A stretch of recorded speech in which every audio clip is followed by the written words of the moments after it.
Good morning along శిఖరం నుండి ఏఎంకే day 2కు స్వాగతం.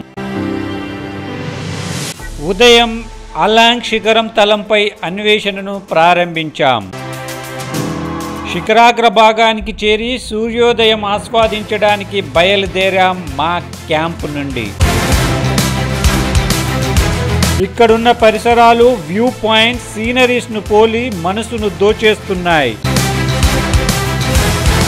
4800 అడుగుల ఎత్తులో చల్లని ఉదయపు చిరుగాలి, వర్షాకాలం ముగిసినందున గోల్డెన్ కలర్లో ఎండుగడ్డి, పర్వతాల బ్యాక్గ్రౌండ్స్ చీకటిని ప్రారదోలుతూ హృదయపు వెలుతురు ఎంతో అలరిస్తున్నాయి. ఇక్కడ సిస్టమ్స్, నీటి వసతులను చూడొచ్చు. వివిధ ఛాంబర్స్లలో ఉన్నాయి. కారణం తెలిసే షాక్ కావాల్సిందే. మొత్తం రాతి నేల. రాతిని కట్ చేసి గోడల మాదిరి భాగాలుగా విభజించి నీటి వసతిని కల్పించుకు ఒక్కో ఛాంబర్ ద్వారా నీటిని ప్రవహింప చేయడం వల్ల వాటర్ ఫిల్టరేషన్ జరిగిందని, ఒక్కో ఛాంబర్లోని వాటర్ని ఒక్కొక్క ఉపయోగానికి వాడేవారని, ఛాంబర్స్ క్లీనింగ్ కూడా ఈజీగా జరిగేదని తెలిసి ఆశ్చర్యపోయాం. వీటిని 11వ శతాబ్దంలో కనిష్కల నుండి మొదలు పెడితే 17వ శతాబ్దంలో శివాజీ కాలం, ప్రస్తుతం ట్రెక్కర్స్ వాడటం ఆశ్చర్యమే.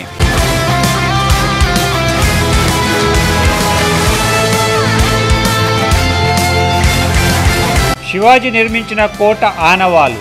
దీని పశ్చిమ దిశ నుంచి వచ్చే ముప్పును ఎదుర్కొనేందుకు, పర్యవేక్షించేందుకు, అదేవిధంగా ట్రేడ్ను పర్యవేక్షించేందుకు వాడేవారని తెలిసింది.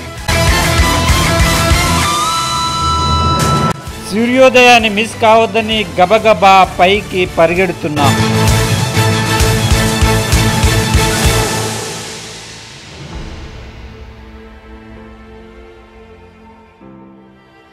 అంబేవాడి కోంకన్ వ్యాలీ చూడడానికి భలే అద్భుతంగా ఉంది.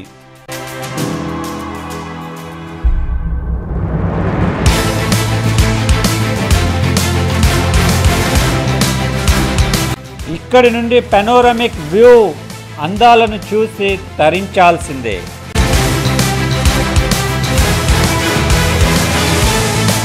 సూర్యోదయం తర్వాత ఇక్కడ వెలిగే లైట్ కాంబినేషన్ అమోఘం. మనం తదుపరి చేయాల్సిన మిగతా 2 పీక్స్ అవే. ఈ సహ్యాద్రి శ్రేణుల్లో శివాజీ మొత్తం 370 కోటలను ఏర్పరచుకున్నాడు. తన సైన్యాన్ని వివిధ భాగాలుగా విభజించి ఒక్కో కోటలో కొంత భాగాన్ని ఉంచేవాడు. ఈ విధంగా రిస్క్ లేకుండా తన సైన్యాన్ని కాపాడుకునేవాడు. ఆకస్మిక దాడులు చేసి తిరిగి తమ కోటలకు చేరుకునేవారు. ఏ కోటపైనైనా దాడి జరిగితే మిగతా వారితో రెస్క్యూ నిర్వర్తించేవాడు.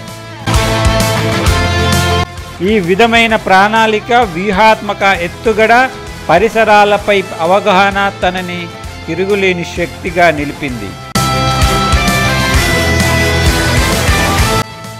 గుహ ముందు నీటి సంపును ఏర్పాటు చేశారు, న్యాచురల్గా వాటర్ వచ్చి చేరేటట్టు.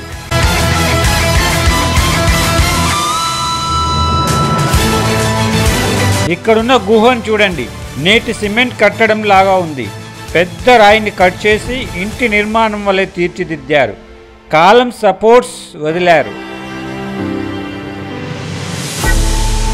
దీనిని సైనిక అవసరాలకు వాడేవారు. ప్రస్తుతం ట్రెక్కర్స్ టెంట్ వేసుకుని తమ అవసరాన్ని తీర్చుకుంటున్నారు.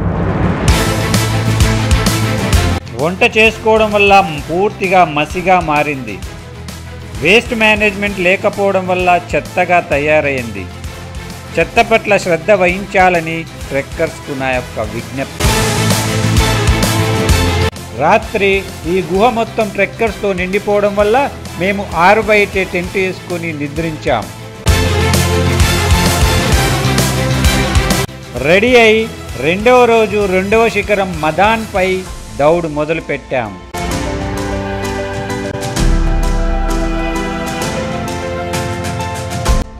రాత్రి మనం ఈ భాగాన్ని చీకట్లో చూడలేకపోయాం. ललित भाई, रात में दिखा नहीं, देखो कितना ऊंचा, कितना रिस्की से आया है। अरे बहुत रिस्की दिखा नहीं रात में कहाँ से आया कैसा गया आप देख मालूम पड़ता कहाँ से आए हो। हाँ रम्या नो स्केरी।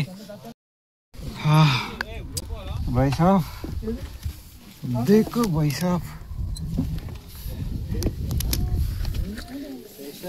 हाँ भैया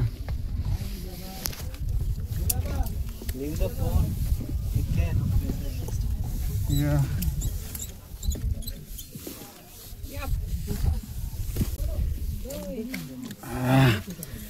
Very scary. Yeah. Recording you also. Yeah. ए दीना दयाल। अरे यहाँ पे तो थोड़ा ठहरना पड़ेगा यार। Traffic. I am the only special one wearing a cap. है यहाँ पे देखो भैया कितना स्केरी है। कितना जगह 2 फीट है बस। Too much adventure for your first trip. या बस 2 फीट से रस्सी के सपोर्ट से जा रहे हैं भैया। इधर मैं भी है। इधर साइंटिस्ट है भाई, वैल्यूएबल पर्सन है ये तो। And traffic jam also. This is the risky one. It is coming here. It's a roof.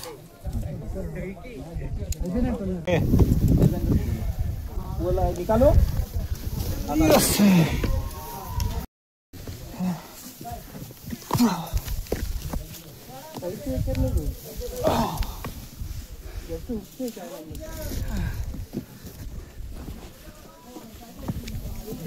సురాగ్ ఇక్కడ పట్టుకొని వచ్చేది అప్పట్లో ఇది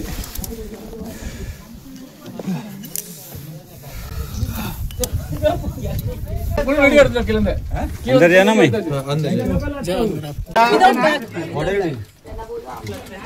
Between your legs. टी-शर्ट లోపలికి వేసుకోండి. No knee bending. Between your leg, no knee bending. नहीं तो अंदर चले जाओ। हुक करो। इधर आ जाओ। Tight, full tight. नहीं इसको हुक करना है जरूरी है। मजा लिया। Her hair is tight. Left line है ना।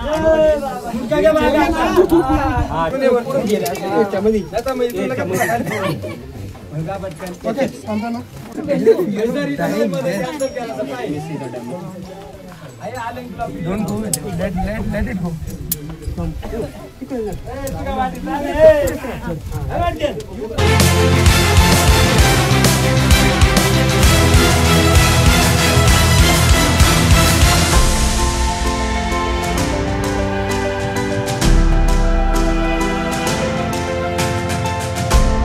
ఈ అలాంగ్ శిఖరం పైకి వెళ్ళాలంటే కఠినమైన భాగం ఇదే.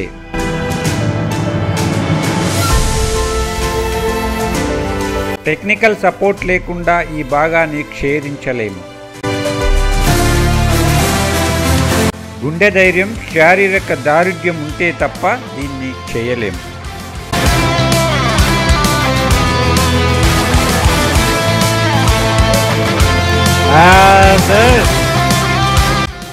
ఇక్కడితో అలాంగ్ సమాప్తం. తదుపరి గమ్యం మదాన్. Stay tune.